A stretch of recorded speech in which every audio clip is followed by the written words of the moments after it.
ಲಕ್ಷ್ಮಿಯವರ ಅಣ್ಣ ವಿಠಲ ಅವರು ನಮ್ಮ ಜೊತೆಗಿದ್ದಾರೆ. ಏನು ಹೇಳೋದಕ್ಕೆ ಬಯಸ್ತೀರಿ ತಾವು ಅಂತ? ಭಾರಿ ಖುಷಿಯಿಂದ ಮನೆ ಒಟ್ಟಿಗೆ ಇರ್ಬೋದು, ಭಾರಿ ಖುಷಿ ಪಡ್ತೈತೆ ಅಷ್ಟೇ. ಭಾರಿ ಸಂತೋಷ. ಇಷ್ಟು ವರ್ಷ ಇರಲಿಲ್ಲಲ್ಲ, ಇನ್ನಾರು ಒಟ್ಟಿಗೆ ಇರ್ತಾಳೆ ಅಂತ ಭಾರಿ ಖುಷಿ ಆಯ್ತು. ಈಗ ಅವ್ರು ಹೋದ್ಮೇಲೆ ನಿಮ್ಮ ಮನೆ ಪರಿಸ್ಥಿತಿಯಲ್ಲಿ ಏನಾದ್ರು ಬದಲಾವಣೆ ಆಯ್ತಾ? ನಾವು ನೋಡಿದರೆ ಏನೂ ಇಲ್ಲ. ಆಗ ಒಂದು ರಸ್ತೆಗೋಸ್ಕರ ಹೋರಾಟ ಮಾಡಿದ್ರು, ಅದೆಲ್ಲ ಎಲ್ಲ ಸಮಸ್ಯೆಗಳು ಹಾಗೆ ಇದೆ. ಏನು ಇಲ್ಲಿಯ ಮುಖ್ಯ ಸಮಸ್ಯೆಗಳೇನು, ಬೇಡಿಕೆಗಳೇನು? ಸಮಸ್ಯೆಗಳು ಮೇನ್ ರಸ್ತೆ, ಹೋಗೋ ಮಾರ್ಗ ಬೇಕಲ್ಲ. ಅದು ಮಳೆಗಾಲದಲ್ಲಿ ಹೋಗೋಕ್ಕಾಗೋದಿಲ್ಲ, ಅದ್ರಾಗ ಸೇತುವೆ ಇಲ್ಲ, ಶಾಲೆ ಮಕ್ಕಳಿಗೆಲ್ಲ ಭಾರಿ ಕಷ್ಟ. ಅದೆಲ್ಲ ಭಾರಿ ತಾಪತ್ರ ಇತ್ತು, ಅದೇ ತೊಂದರೆ ಮಸ್ಬಿಟ್ರೆ. ಮತ್ತೀಗ ಮೇನ್ ಅದೇ ಮನೆಗೆ ಹೋಗೋ ರೋಡೇ ಸರಿ ಇಲ್ಲ ಊರಲ್ಲಿ, ಅದು ಸಮಸ್ಯೆ ಅದೇ. ಮತ್ತು ಹಾಂ, ಈಗ ಒಂದು ವಾದ್ಯದಿಂದ ಒಂದು ಲೆಕ್ಕದಾಗ ಒಳ್ಳೇದಾಯ್ತು ಅಂಬ ಲೆಕ್ಕದಾಗೆ ಇದು ಮಾಡ್ತೇವೆ. ನಾವು ಸ್ವಲ್ಪ ನೆಮ್ಮದಿಯಾಗಿತ್ತು ಅಂಬ ಲೆಕ್ಕದಾಗ ಹೇಳ್ಬೋದು ಅಷ್ಟೇ. ಹಾಂ ಹಾಂ, ಇಲ್ಲಿರೆ ಅವ್ರು ಎಲ್ಲರದು ಸ್ವಲ್ಪ ಕಾಟಗಳ ಸ್ವಲ್ಪ ಕಡಿಮೆ ಆಯ್ತಲ್ಲ, ಆ ಲೆಕ್ಕದಾಗ ಒಂದು ಒಳ್ಳೆ ರೀತಿ ಇರ್ಬೋದು ಅಂದೇಳಿ. ಈಗ ಲಕ್ಷ್ಮಿ ಕಾಡಿಗೆ ಹೋದಾಗ ಇಲ್ಲಿ ನಿಮಗೆ ರಗಳೆ ಎಲ್ಲ ಮಾಡಿದ್ರ ಪೊಲೀಸರು? ರಗಳೆ ಕೊಟ್ಟಿದ್ರು, ಸಿಕ್ಕಾಪಟ್ಟೆ ರಾತ್ರಿ ಆಗಲಿ ನಿದ್ರೆ ಮಾಡೋಕೆ ಬಿಡಲಿಲ್ಲ. ಮತ್ತು ಮನೆಯಲ್ಲಿ ತಂದೆ ಅಪ್ಪ ಅಮ್ಮ ಹಳಿಯರಿಗೆ ಭಾರಿ ಉಪದ್ರ ಕೊಟ್ಟಿದ್ರು. ಕುಂದಾಪುರ ಸರ್ಕಲ್ ಅವರು ಇವರೆಲ್ಲ ಬಂದು ಹೊಡೆಕೆಲ್ಲ ಬಂದಿದ್ರು, ನಮಗೂ ಹೊಡೆಯಕ್ಕೆ ಬಂದಿದ್ರು. ಕೋಬೆಲೆಲ್ಲ ಸುಟ್ಟಾಕಿ ಹೋಗ್ಬೇಕು ಹಿಂಗಂದೇಳಿ ಹೇಳಿ ಹೊಡೆಕೆಲ್ಲ ಬಂದಿದ್ರು. ಕಡೆ ಆ ನಂತರ MLA ನಮ್ಮ ಪ್ರತಾಪ್ ಶೆಟ್ಟಿ ಹುಡ್ಕೊ ಹೋಗಿ ಅಲ್ಲಿ ಹೋಗಿ ಹೇಳಿದೆ, ಬಂದ್ರ ಮೇಲೆ ನಮ್ಗೆ ತೊಂದರೆ ಕೊಡಲಿಲ್ಲ. ಅಲ್ಲಿಂದ ಕೈದು ಮಾಡ್ರು. ಇಲ್ಲಿ ರಾತ್ರಿ ಆಗಲೆಲ್ಲ ಮನೆ ಸುತ್ತಕ್ಕೆ ಅವ್ರು ಆಗಿರ್ತಿದ್ರು, ಆವಾಗಿಂದ ತೊಂದರೆ ಇಲ್ಲ. ಈಗ ನಿಮ್ಮ ತಂದೆ ತಾಯಿ ತೀರಿ ಹೋದಾಗ ಮನೆಯಲ್ಲಿ ಕಾರ್ಯಕ್ರಮಗಳಾಗುವಾಗ ಎಲ್ಲ ಬಂದು ಪೊಲೀಸರು ನಿಲ್ತಾ ಇದ್ರ? ಬಂದಿರು, ಎಲ್ಲ ಚಿಲ್ಡ್ರನ್ಸ್ ಬಂದು ನಿಲ್ತಿದ್ರ. ಅದು ಬಂದು ಫೋಟೋ ಎಲ್ಲ ತಗೊಂಡು ಹೋಗಿರ್ತಾರೆ.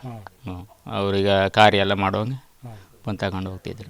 ಈ ಅಡಿಕೆ ಕೃಷಿ ಮಾಡುವಾಗ, ಈ ಭತ್ತ ಕೃಷಿ ಮಾಡುವಾಗೆಲ್ಲ ಭಾರಿ ತೊಂದರೆ ಕೊಡ್ತಾಯಿದ್ರು ಅವರು. ನಾವು ಒಂದು ಗೇರು ಗಿಡ ನಟ್ಟರೆ, ಒಂದು ಮಾವಿನ ಗಿಡ, ಒಂದು ತೆಂಗಿನ ಗಿಡ ಯಾವ್ದು ನಟ್ಟರು ಬಿಡುವುದಿಲ್ಲ, ಭಾರಿ ಉಪದ್ರ ಕೊಡ್ತಿದ್ರು. ಅದಕ್ಕೆ ಒಂದು ಮನ್ಸಿಗೆ ಬೇಜಾರಾಗಿ ಅದ್ರಾಗೆ ಅವಳು ಹೋಗಿ ಇರ್ಬೋದು ಅಂದೇಳಿ ನನ್ನ ಇದು. ರಸ್ತೆ ಇದು ಅಮಾಸ್ ಬೈಲು ಮತ್ತು 90 ಮಾರ್ಗ ರಸ್ತೆ ಐತಲ್ಲ, ಅದ್ರ ಬಗ್ಗೆ ಏನು ಯಾರು ಅಭಿವೃದ್ಧಿ ಮಾಡುವುದಿಲ್ಲ, ಯಾವ ಸರ್ಕಾರ ಬಂದರೂ ಯಾವ ಇದು ಮಾಡುವುದಿಲ್ಲ ಅಂತ ಅದ್ರ ಬಗ್ಗೆ ಮಾಹಿತಿ ಅಂತ. ಈಗಲೂ ಹಾಗೆ ಇದೆ, ಈಗ ಹಾಗೆ ಐತೆ, ಏನು ರಿಪೇರಿ ಇಲ್ಲ, ದುರಸ್ತಿಲ್ಲ, ಹೋಗೋಕ್ಕಾಗೋದಿಲ್ಲ ಗಾಡಿಗೆ. ನಮ್ಮ ನಡ್ಕೊಂಡು ಹೋಗೋಕ್ಕಾಗೋದಿಲ್ಲ, ವೆಹಿಕಲ್ಸ್ ಆಗಲಿ ಹೀಗೆ ನಾವು ನಡ್ಕೊಂಡು ಹೋಗ್ಬೇಕಲ್ಲ, ಕಾಲೆಲ್ಲ ನೋವು ಮಾಡ್ಕೊಂಡು ಹೋಗ್ಬೇಕು. ಅಕ್ಕ ಇದ್ದಾರೆ ರಾಜೀವಿ, ಅವರನ್ನು ಮಾತನಾಡ್ಸೋಣ. ಶರಣರಾಗ್ತಾರೆ ಅಂದೇಳಿ ಭಾರಿ ಖುಷಿ ಅಲ್ಲ. ಒಂದು ನಮ್ಮೊಟ್ಟಿಗೆ ಇನ್ನು ಬಂದು ನಮ್ಮೊಟ್ಟಿಗೆ ಒಂದು ಇರ್ತಾರೆ ಅಂಬುದು ಒಂದು ಅದೇ ಒಂದು ನಮ್ಗೆ ಖುಷಿ ಅಷ್ಟೆ. ಏನು ಹೇಳಲಿಕ್ಕೆ ಬಯಸ್ತೀರಿ ತಂಗಿಗೆ? ತಂಗಿ ಏನು ಹೇಳುದು,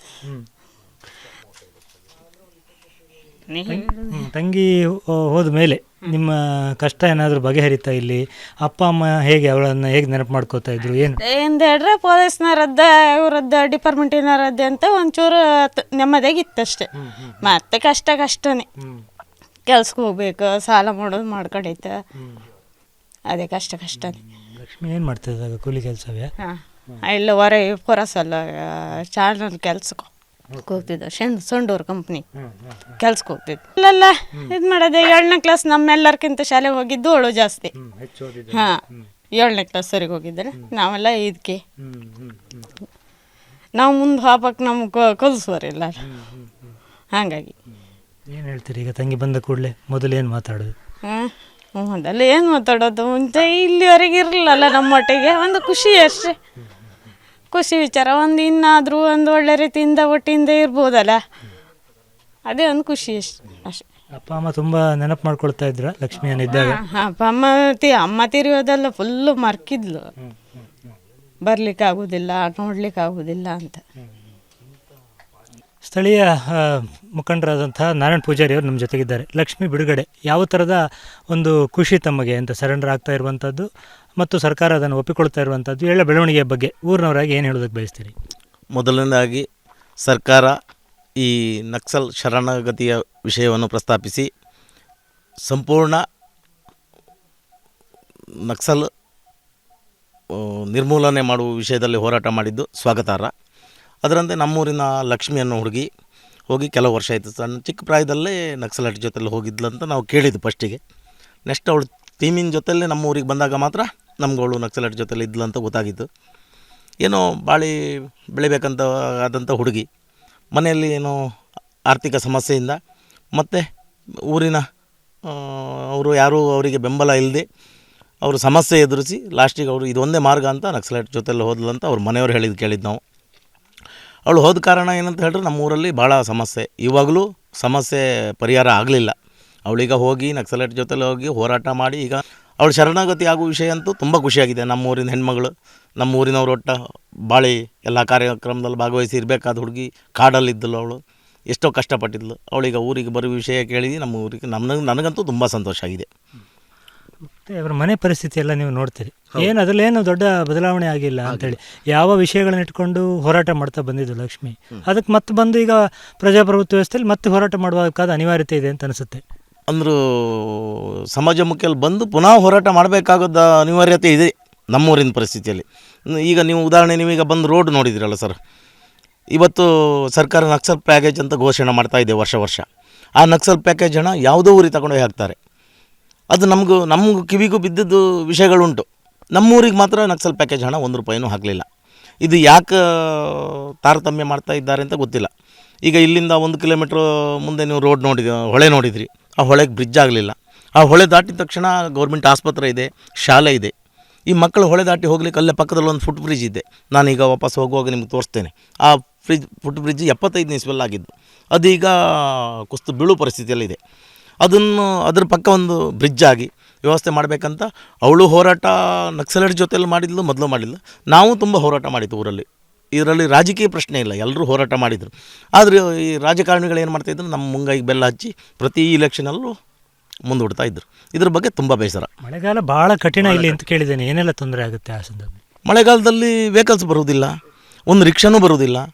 ಆವಾಗ ದೊಡ್ಡ ಗಾಡಿಗೆ ಜಾಸ್ತಿ ಬಾಡಿಗೆ ಕೊಟ್ಟು ಯಾವುದಾದ್ರೂ ಪೇಷಂಟನ್ನು ಕರ್ಕೊಂಡು ಹೋಗಬೇಕು, ತುಂಬ ಕಷ್ಟ. ಇಲ್ಲಿ ಜೀವನ ಇಲ್ಲಿವರೆಗೆ ನಾವು ಮಾಡಿದ್ದು ಅಂತ ಹೇಳಿದ್ರೆ ತುಂಬ ಗ್ರೇಟು. ಒಂದು ಕಡೆ ಪ್ರಾಣಿಗಳ ಸಮಸ್ಯೆ, ಕಸ್ತೂರಿ ರಂಗನ್ ವರದಿ ಜಾರಿಯಾಗಿ ವೈಲ್ಡ್ ಲೈಫಲ್ಲಿ ಪ್ರಾಣಿಗಳಿದ್ದವು, ಹಾವು, ಹೆಬ್ಬಾವು, ಹುಲಿ, ಕಾಡ್ಕೋಣ ಇವೆಲ್ಲ ತುಂಬ ಇದ್ದವು. ಅವು ಕಡೆ ಅದ್ರ ನಂತರ ಇದು ಅಭಿವೃದ್ಧಿ ಇಲ್ಲ.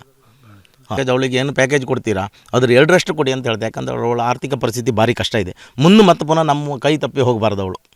ನಮ್ಮ ಊರಿನ ಹೆಂಗಸರ ಜೊತೆ, ಊರ ಮನೆಯವ್ರ ಜೊತೆ ಚೆನ್ನಾಗಿ ಅವಳು ಇಲ್ಲೇ ಬಾಳ್ಬೇಕಂತ ನನ್ನ ಆಸೆ. ಇದು ನಾರಾಯಣ ಪೂಜಾರರ ಮಾತು. ಮುಖ್ಯವಾಗಿ ಯಾವ ವಿಚಾರವನ್ನು ಇಟ್ಟುಕೊಂಡು ಲಕ್ಷ್ಮಿ ಹೋರಾಟ ಮಾಡಿದ್ಲು, ಮತ್ತೆ ಇಲ್ಲಿಗೆ ಬಂದಾಗ, ಮುಖ್ಯವಾಹಿನಿಗೆ ಬಂದಾಗ ಅದೇ ಹೋರಾಟಗಳು, ಅದೇ ಸಮಸ್ಯೆ ಇನ್ನೂ ಜೀವಂತ ಆಗಿರೋದ್ರಿಂದ ಮತ್ತೆ ಪ್ರಜಾಪ್ರಭುತ್ವ ವ್ಯವಸ್ಥೆಯಲ್ಲಿ ಹೋರಾಟ ಮಾಡಬೇಕಾದ ಅನಿವಾರ್ಯತೆ ಬರ್ಬೋದು. ಊರ ಜನರಿಗೆ ಆಕೆ ಬಿಡುಗಡೆ ಆಗ್ತಾ ಇರೋದು, ಶರಣಾಗ್ತಾ ಇರುವ ವಿಚಾರದ ಬಗ್ಗೆ ಒಂದಿಷ್ಟು ಸಂತೋಷ ಇದೆ ಮತ್ತು ಆಕೆಯನ್ನು ನೋಡಬೇಕು ಅನ್ನುವಂಥ ಆಸಕ್ತಿ ಇದೆ. ನೋಡಿದವರು ಬಹಳ ಕಡಿಮೆ ಜನ ಇಲ್ಲಿ, ಯಾಕಂದರೆ ಈ ಭಾಗದಿಂದ ಹೋಗಿಯೇ 2 ದಶಕಗಳು ಕಳೆಯಿತು. ಕೇವಲ ಮನೆಯವರಿಗೆ ಮಾತ್ರ ಅಲ್ಲ, ಊರಿನವರು ಕೂಡ ಯಾವಾಗ ಲಕ್ಷ್ಮಿ ಬರ್ತಾರೆ ಅನ್ನುವಂಥ ಒಂದು ಕುತೂಹಲದಿಂದ ಕಾಯ್ತಾ ಇದ್ದಾರೆ. ಉಡುಪಿಯಿಂದ ಕ್ಯಾಮ್ರಾಮನ್ ಹರೀಶ್ ಜೊತೆಗೆ ಶಶಿಧರ್ ಮಾಸ್ತಿಬೈಲು, ಏಷ್ಯಾನೆಟ್ ಸುವರ್ಣ ನ್ಯೂಸ್.